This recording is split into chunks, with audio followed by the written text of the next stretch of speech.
अस्सलाम वालेकुम, मैं यास्मीन ख़ान हूँ। तो आज फिर एक हदीस मैं आपको सुना रही हूँ कि नबी पाक सल्लल्लाहु अलैहि वसल्लम ने फरमाया कि दुआ करना ऐन इबादत है। ये जामे तिर्मिज़ी 292 से ली गई है। फिर इसी तरह एक और फरमान भी इरशाद फरमाया नबी पाक सल्लल्लाहु अलैहि वसल्लम ने कि इमाल की कबूलियत नियतों पर है। ये मैंने लिया सही बुखारी 1 से।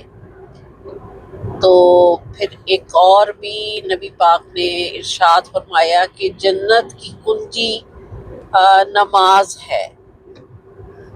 ये जामतुल तिर्मिज़ी 4 से मैंने ये हदीस ली है। फिर उसके बाद नबी पाक सल्लल्लाहु अलैहि वसल्लम ने फरमाया जो हमें धोखा देता है उसका हमसे कोई ताल्लुक़ नहीं। ये मैंने सही बुखारी 3338 से ली गई है। तो इन इरशादात के मुताबिक ज़ाहिर आपको भी समझ आ गई, मुझे भी समझ आ गई है कि हम जब कोई भी नमाज़ पढ़ते हैं या इबादत करते हैं, कुरान पाक पढ़ते हैं, तो जिस तरह पहली हदीस सुनाई है कि दुआ करना ऐन इबादत है। तो दुआ जो है ये बहुत ज़रूरी है। और कुछ लोग जो हैं वो अक्सर देखने में आता है कि नमाज या कुरान पाक पढ़ के बस बंद करके उठ जाते हैं। और लेकिन दुआ जो है वो कहते हैं इसका एक लफ्ज़ है, इसका इबादत का मग़ज़ है, यानी कि दिमाग है, ब्रेन है दुआ। तो ये ज़रूर करनी चाहिए। और दूसरी एक हदीस जो मैंने आपको बताया है कि ईमाल की कबूलियत नियतों पर है।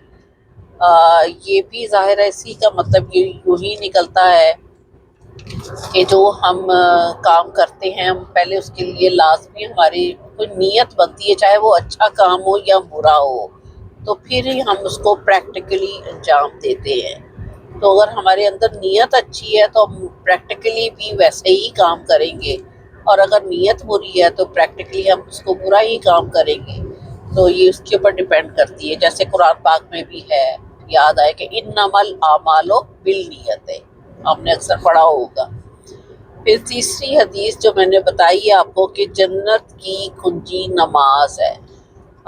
नमाज हम सब मुसलमानों के लिए सुन्नत नहीं फ़र्ज़ है, यानी कि इसमें जो है कोई गुंजाइश ही नहीं है कि आप जिस भी हाल में है नमाज ज़रूर पढ़ें। इवन कि अल्लाह ताला ने हम लोगों को एक फैसिलिटी ज़रूर दी है कि आप इसको कज़ा करके भी पढ़ सकते हैं। कोई किसी वजह से नमाज रह जाती है तो आप इसको कज़ा करके पढ़ें, लेकिन पढ़ ज़रूर लें, इवन के फ़र्ज़ ज़रूर पढ़ लें। तो ये कब्र में जाते ही इसका भी सवाल होगा। तो हम सबको इसकी तरफ मेरा ख्याल से स्पेशली ध्यान देना चाहिए। तो फिर चौथी आपको मैंने एक और भी हदीस सुनाई है। छोटे छोटे से लफ्ज़ हैं, छोटे छोटे से सेंटेंस है, इसको समझना कोई इतना मुश्किल नहीं है कि जो हमें धोखा देता है उसका हम में से कोई काम नहीं। यानी कि धोखा देने से आप किसी को मिल रहे हैं, लेकिन क्या है कि वो आपको बिल्कुल सही समझ के आपसे मिल रहा है और आप उसको धोखा दे रहे हैं। उस धोखे में तो बहुत कुछ भी आ गया ना, दुनियावी काम भी आ गए, उसमें पैसे का भी आ गया, उसमें रिश्तों का भी आ गया। मतलब आप उसको एक अच्छा इंसान समझ के मिल रहे हैं, लेकिन वो अंदर से मुनाफकत कर रहा है। तो मुनाफकत करेगा तो धोखा देगा ना, तो वो तो सारा कुछ ही रॉन्ग हो जाएगा। तो नबी पाक ने फरमाया कि वो हम में से ही नहीं है, तो हम में से ही बेदखल हो जाता है। तो इसलिए हम सबको अपनी छोटी छोटी चीज़ों के लिए ख्याल करना चाहिए। और बाकी आप भी समझदार हैं, मैं भी समझदार हूँ, बाकी अल्लाह मालिक है, हम सबको माफ़ करे।